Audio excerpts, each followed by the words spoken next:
Let's get something out of the way. It's impossible to immediately boost your immune system. Vitamin C supplements, turmeric juices, green smoothies, none of them will give you virus-fighting superpowers. That doesn't mean vitamins and minerals aren't critically important for immune health, but the benefits take time to build up. The salad you eat today is a long-term investment, not a quick fix or an insurance policy against an immediate threat. There are a lot of factors that go into enhancing the immune system. It does not happen overnight, and it's not all about diet, says Kristen Kirkpatrick, MS, Road, lead dietitian and manager of Wellness Nutrition Services at the Cleveland Clinic. Starting today is a good first step, but the key is keeping up these better habits. Vitamins and minerals are essential for cellular health in every organ system in the body. For immune cells, vitamins C, D, and E, and zinc appear to be particularly important. These nutrients are needed for the immune system to maintain its normal function and have the ability to produce the arsenal they need to combat pathogens when they face them, says Simin Nikbin Madani, Ph.D., professor of nutritional immunology at Tufts University.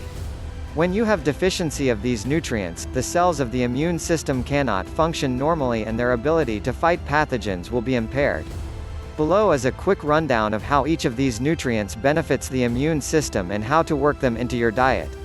But first, an important caveat: none of these vitamins and minerals have been tested on the body's ability to fight off the novel coronavirus. There is no evidence that vitamin C, vitamin D, zinc, or any other nutrient is an effective prevention method or treatment for COVID-19. Still, it's a good time to prioritize taking care of your body and staying as healthy as you can. Vitamin C is the micronutrient most famously associated with a robust immune system. It is an antioxidant that protects cells from toxic byproducts that immune cells produce when destroying pathogens. Vitamin C also helps with the production and function of immune cells that attack viruses and bacteria. According to the Oregon State University Micronutrient Information Center, immune cells accumulate and concentrate vitamin C and then quickly use it up during an active immune response. Citrus fruits, strawberries, tomatoes, bell peppers, broccoli, and kiwi are all excellent sources of vitamin C. The National Academy of Medicine recommends 90 mg of vitamin C per day for men and 75 mg for women. Those amounts can easily be achieved with a cup of strawberries, half a cup of red pepper, or one large orange. Vitamin D stimulates the body's first line of defense by increasing the number and activity of cells that gobble up invading pathogens. The nutrient is unique in that it is primarily synthesized in the skin from sunlight. Vitamin D is harder to obtain through diet, although it can be found in fatty fishes like salmon, mackerel, and sardines. Milk, orange juice, and many cereals are also fortified with vitamin D to aid with calcium absorption. Adults should consume 15 micrograms of vitamin D, also measured as 600 international units (IU). Vitamin E is another type of antioxidant that shields immune cells from damage and hormones that suppress the cell's activity. Through its protective effects, vitamin E enhances immune cell function. A fat-soluble nutrient, vitamin E is found in vegetable oil, seeds and nuts, and avocados. Adults need an average of 15 mg of vitamin E a day, which can be achieved through 3 tablespoons of vegetable oil or 2 ounces of almonds. Zinc is essential for immune cell maintenance and development. Deficiency of this micronutrient can cause cells to break down and malfunction. Too little zinc is known to suppress the immune system, particularly in adults over the age of 60. Shellfish, red meat, and beans are all good sources of zinc.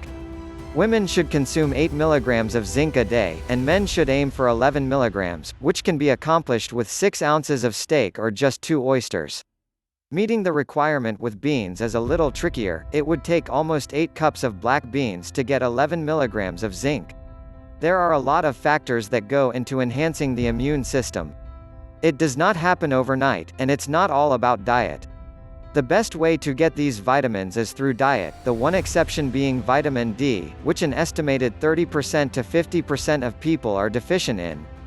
Tom Frieden, MD, former director of the U.S. Centers for Disease Control and Prevention, recently advised people to take vitamin D supplements based on a review paper from 2017 that showed the nutrient could help protect against respiratory illnesses in people who were deficient.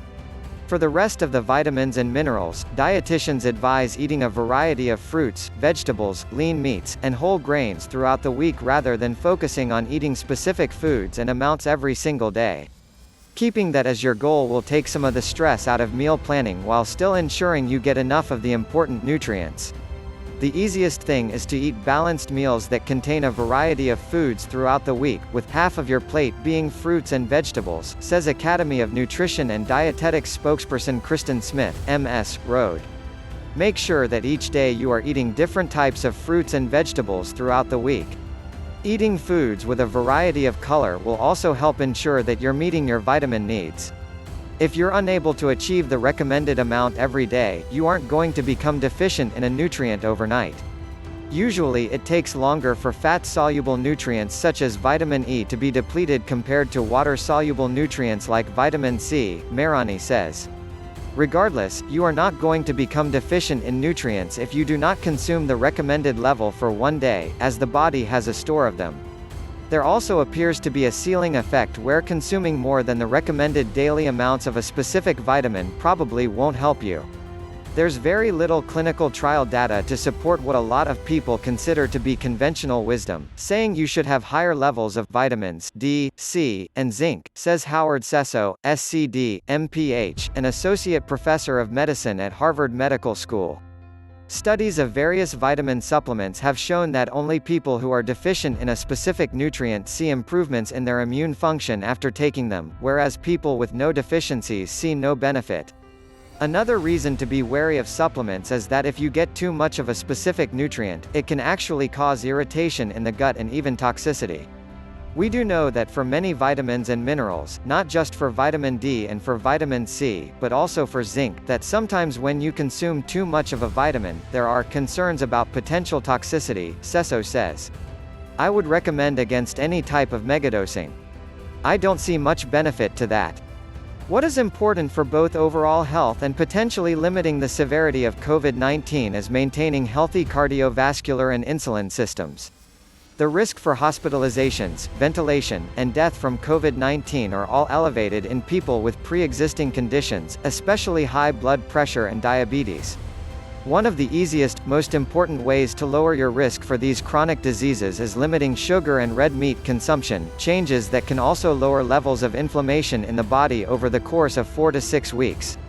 Multiple studies have shown that eating a diet high in processed foods can increase a person's risk for chronic disease and early death. Now that the motivation to eat well is top of mind for many people, it's a great time to make healthy changes in your diet that can be sustainable for the long term. Think of it this way, you're not eating for the current pandemic, you're eating for the next one.